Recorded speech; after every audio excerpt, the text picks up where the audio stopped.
अच्छा महाराज जी, हम थोड़ी शुरुआत में बात कर रहे थे मोह माया के बारे में, या फिर जो लोग ज़्यादा भक्ति में लीन हो जाते हैं उनके लिए ही ज़्यादा बेहतर है भक्ति में लीन होना, क्योंकि वो फिर से जन्म नहीं लेते हैं, या फिर जो आप बता रहे थे। तो क्या है, मनुष्य जैसे अक्सर हम आम लोग मोह माया में अभी लीन हो ही रखे हैं, तो साइड बाय साइड भक्ति करना, मोह माया में भी रहना, मटेरियलिस्टिक थिंग्स, तो ये side by side hand in hand चल सकता है? देखिए, आपको दो चीज़ दी हैं उन्होंने, एक मन और एक बुद्धि। मन दिया है उन्होंने अपने चरणों में लगाने के लिए, और बुद्धि दी है संसार में लगाने के लिए। बुद्धि उनके चरणों में लगेगी तो वहाँ आप फेल होंगे, और मन संसार में लगेगा तो वहाँ फेल होंगे। गीता का ज्ञान क्यों दिया? सबसे पहले तो किस जगह पे दिया? कुरुक्षेत्र में। जब कुरुक्षेत्र, ये एक संस्कृत वर्ड है। कुरुक्षेत्र का मतलब कर्म क्षेत्र, यानी कि आपका वर्क प्लेस। किसको दिया? क्यों दिया? क्योंकि वो घबरा रहा था अपने कर्म ड्यूटी से पीछे हट रहा था।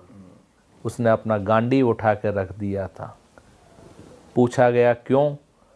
ये मेरे चाचा हैं, ये ताऊ हैं, ये भाई हैं, इन पे बाण कैसे चलाऊं, और इनको मारने के बाद मैं कैसे राज्य कर सकता हूं मैं। तब उन्होंने ये गीता का ज्ञान केवल इसी बात पे दिया गया है। क्या 18 अध्याय ही थे उनके पास में, ठाकुर जी के पास में? था इसके आगे भी, लेकिन मौका वो जो था उतनी बात करी उन्होंने।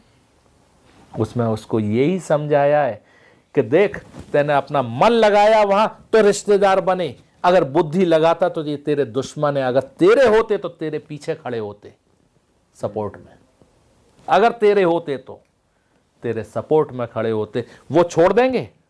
वो छोड़ देंगे? उठा चला धनुष। यानी कि संसार में, कर्म क्षेत्र में, वर्क प्लेस पे बुद्धि बहुत अच्छी तरह इस्तेमाल करनी है, और लेकिन जब भक्ति क्षेत्र में जाएं तो भाव बहुत सुंदर तरीके से अप्लाई करना है। वहां कह रहे हैं कर्मण्येवाधिकारस्ते, कर्म प्रधान। संसार में, कर्म क्षेत्र में, कुरुक्षेत्र में ये कह रहे हैं। लेकिन वृंदावनी उपासना में कह रहे हैं भावोत्सवेन भजताम, भाव से भजो। यहां न बुद्धि की आवश्यकता है। ये वृंदावनी उपासना, हर जगह इंस्टीट्यूशन में एक एलिजिबिलिटी चाहिए, तो वृंदावनी उपासना में जाने के लिए क्या एलिजिबिलिटी है भाई? जब ये काम करना बंद कर दे तो कुछ चांस बनते हैं कि एडमिशन हो सकता है, क्योंकि दोनों चीज एक संग काम नहीं करती। बुद्धि और मन, बुद्धि करेगी या मन करेगा। महाराज जी, ऐसे वृंदावन तो जगह भी ऐसे, वहां जाके ये वैसे भी काम नहीं करता कुछ खास, वहां मन ही काम करता है। अरे फलाने होटल के वॉशरूम खराब है, वहां नहीं रुकेंगे, या फलाने का खाना अच्छा नहीं है, उधर नहीं, वहां खाएंगे। बुद्धि तो चल रही है, बुद्धि तो चल रही है। तो कैसे वृंदावन मिलेगा? अच्छा महाराज जी, आजकल बहुत ये भी फैशन हो गया कि लोगों को धाम वास करना है, कि वृंदावन में रहना है, यहाँ से घर छोड़ छोड़ के जा रहे हैं, वहाँ पे घर ले रहे हैं। तो आपके हिसाब से ये सही है, नहीं है, या वृंदावन में रहने के भी कुछ तरीके सही होते हैं या नियम होते हैं, कुछ बताओ। भाई एक बात बताइए, अगर हम आपके घर पे आए और आपके घर के कानून के हिसाब से नहीं चलें तो आप कितने दिन रखेंगे? आपके घर में एक नियम है कि सुबह 6 बजे लगभग सब उठ जाते हैं, नहा धो लेते हैं, अपने पाठ पूजा करके 8 साढ़े 8 बजे तक नाश्ता हो जाता है उनका। जब 8 साढ़े 8 बजे नाश्ता हो जाएगा तो दोपहर का भोजन कब होगा? लगभग 12:30 तक, उससे ज़्यादा लेट तो नहीं होगा। और हम आपके यहाँ गए हैं, हम 8:30 पर तो बिस्तर छोड़ रहे हैं, फिर आपसे कह रहे हैं कि नाश्ता दो 10 बजे के करीब, तभी तक तैयार हो पाएंगे। जब 8 साढ़े 8 बजे उठेंगे तो 10 बजे के करीब आपका रूटीन बिगड़ेगा। बिल्कुल। आप क्या सोचेंगे? कि जाएं अपने घर तो ज़्यादा बढ़िया है। वो स्थिति हो रही है जो पहुंच रहे हैं वृंदावन वास करने। हमारे हिसाब से एक व्यक्ति भी वृंदावन के हिसाब से नहीं रह रहा, केवल वहां मलमूत्र त्याग करके वृंदावन में गंदगी और कर रहे हैं। पहले प्रिपेयर होके आपके यहाँ आ रहे हैं हम, पहले से टाइम टेबल चेक करें आपके यहाँ क्या रूटीन है, कैसा वो है। आपसे 5 मिनट पहले ही हम अगर नाश्ता की टेबल पर मिलें, 5 मिनट पहले ही भोजन की टेबल पर मिलें, या और जो घर के कार्य हैं उनमें पूर्ण रूप से आपके समय के अनुसार ही मिलें, तो अगर 2 दिन रुकने के लिए आए हैं तो आप कहोगे अरे 2 दिन और रुक जाओ।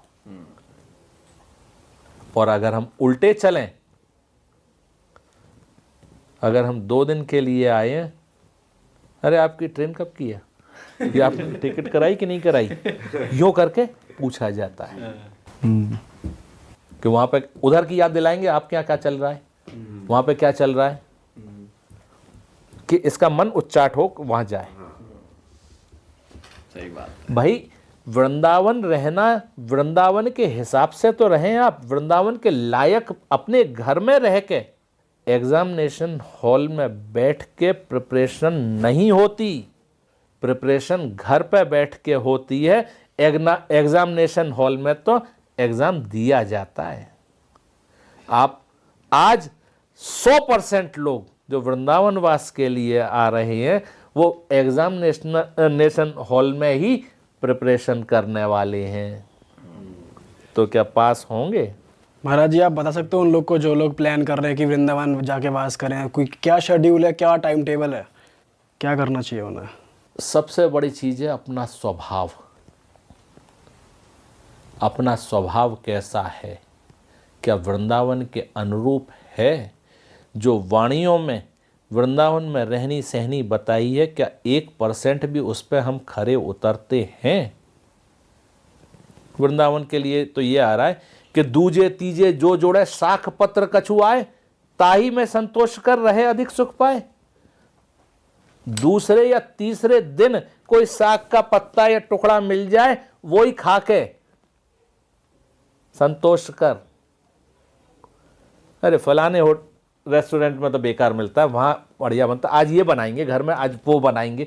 जब तक देह स्वाद है वृंदावन नहीं मिल सकता। वृंदावन में तो वृंदावन का ही स्वाद हो, यमुना जल का स्वाद हो, वहां की हवा का स्वाद हो, वहां की रहनी फ्लैट, अरे फलानी धर्मशाला में या गेस्ट हाउस में कमरा मिला है, वहां पे नहीं मिल पाया हमें, तो हम आए तो थे 4 दिन के लिए, अब 2 दिन में ही जाएंगे हम। अरे एसी ठंडा नहीं कर रहा है, इसका एसी बदलवाओ। जब तक देह सुख है वृंदावन प्राप्ति नहीं हो सकती। इन सबसे ऊपर उठ के वृंदावन आए।